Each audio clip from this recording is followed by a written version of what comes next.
تفتكر ممكن تشتغل 3 أسابيع تمسح تراب وتتعب من غير ما تاخد غير شوية فكة، وفي الآخر تكتشف إنك ما اتعلمتش حاجة خالص؟ ده بالظبط اللي حصل مع ريبورت كيوساكي، بس اللي جه بعد كده قلب حياته كلها. تعالوا نعرف القصة. رجعنا تاني مع سلسلة الأب الغني والأب الفقير، والنهاردة مع أول وأهم درس: الأثرياء لا يعملون من أجل المال. روبرت كان لسه طفل وسأل والده إزاي أبقى غني. الرد كان بسيط، قال له استخدم عقلك. هنا فهم روبرت إن أبوه يقصد يقول له إن الحل في دماغك ودور عليه بنفسك، ومن هنا بدأت الرحلة.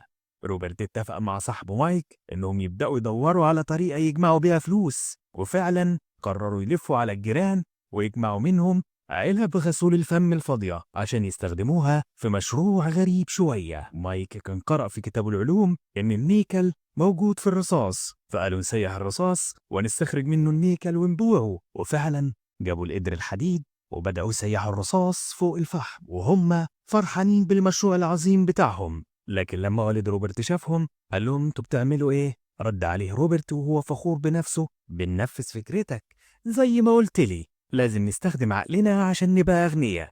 فرد عليهم والد روبرت: بس ده ممكن يكون غير قانوني.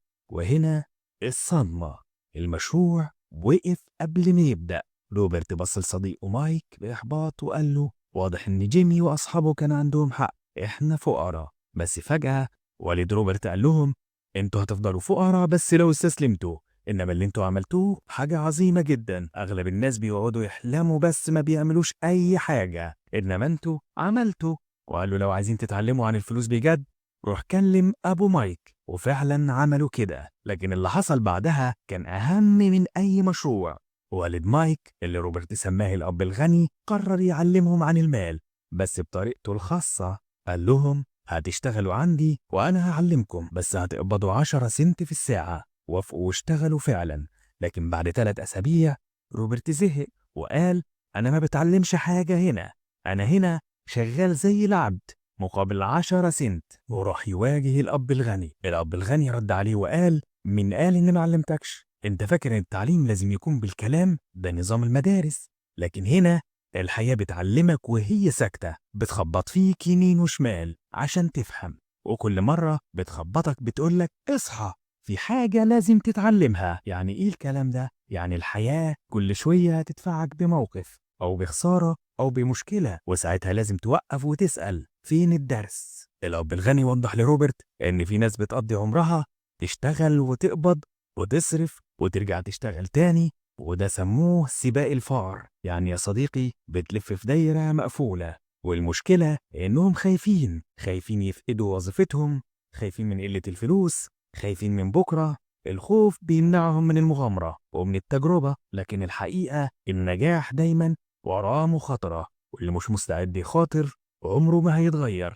لكن الأغنياء بيفكروا بطريقة تانية خالص. الأب الغني قال له الطبقة الفقيرة والمتوسطة بتشتغل عشان تجيب فلوس، أما الأغنياء بيخلوا الفلوس هي اللي تشتغل عندهم. الدرس كان صادم بس حقيقي. روبرت بدأ يفهم إن في طريقة تانية للتفكير، بدل ما اشتغل عشان فلوس أتعلم إزاي الفلوس تشتغل علشاني. الأب الغني كمل كلامه وقال: أنت جيت عشان تتعلم مش عشان تشتغل، وعشان كده المرة الجاية هتشتغل من غير ما تاخد فلوس. روبرت بصله وقال له ازاي يعني؟ رد عليه الأب الغني وقال: لو ما فهمتش الدرس ده دلوقتي هتفضل زي ملايين من الناس تشتغل طول عمرك من غير ما تعرف يعني ايه حرية مالية. الفكرة مش في الفلوس، الفكرة في طريقة تفكيرك.